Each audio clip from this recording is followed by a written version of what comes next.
Hello बच्चों, let's read this question and the question says select correct order of CO bond length.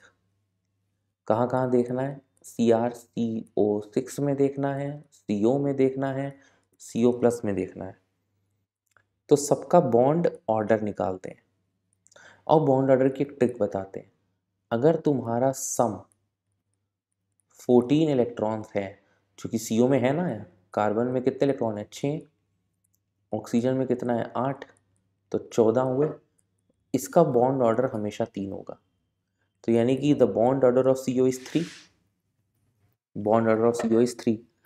अब अगर इसमें से एक इलेक्ट्रॉन चला जाता है, यानी कि 13 इलेक्ट्रॉन, तो इसका बॉन्ड ऑर्डर हो जाता है 2.5, एक आधा कम हो जाता है, तो इसका बॉन्ड ऑर्डर 2.5 होगा।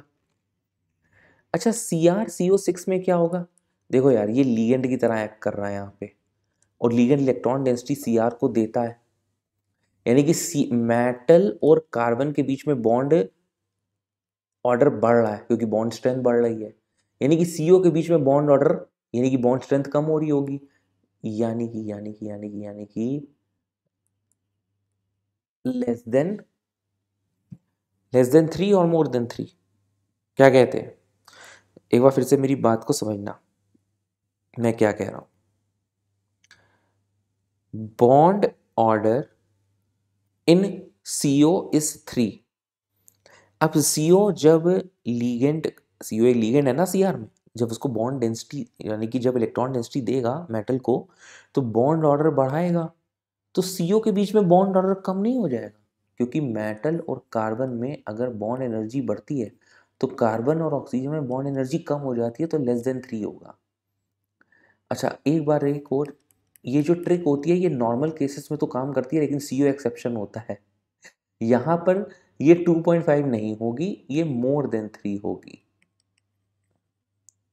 तो अगर आपने ये ट्रिक पढ़ी है तो वो CO के केस में लागू नहीं होती है। This is the only exceptional case. CO plus अगर है, यानी कि 3 से ऊपर या नीचे जा रही है, तो वहां पे बॉन्ड ऑर्डर बढ़ जाता है। अच्छा, अब एक चीज आपको और पता होगी कि bond order is inversely proportional to bond length. भाई, दो एटम्स जितने पास हैं उनका बॉन्ड स्ट्रेंथ ज़्यादा होगा, उनका बॉन्ड ऑर्डर ज़्यादा होगा। जैसे अगर C सिंगल बॉन्ड C है और C डबल बॉन्ड C है और C ट्रिपल बॉन्ड C है, C ट्रिपल बॉन्ड C में बॉन्ड स्ट्रेंथ ज़्यादा है क्योंकि बॉन्ड ऑर्डर ज़्यादा है, 3 बॉन्ड है, यहाँ पे सिर्फ एक ही बॉन्ड है। तो 3 बॉन्ड हैं तो पास पास होंगे दोनों एटम्स, यानी कि बॉन्ड लेंथ कम होगी, तो इसलिए bond order is inversely proportional to bond length. तो सबसे कम बॉन्ड ऑर्डर किसका है? CrCO6 का, यानी कि इसकी बॉन्ड लेंथ सबसे ज़्यादा होगी। मानते हो? इसकी बॉन्ड लेंथ सबसे ज़्यादा होगी। फिर बॉन्ड लेंथ इसकी आएगी नंबर दूसरे स्थान पे, और फिर बॉन्ड लेंथ इसकी आएगी। So the correct answer for this particular question is option A, CrCO6, CO and CO+. I hope you understood this question very well. Best of luck.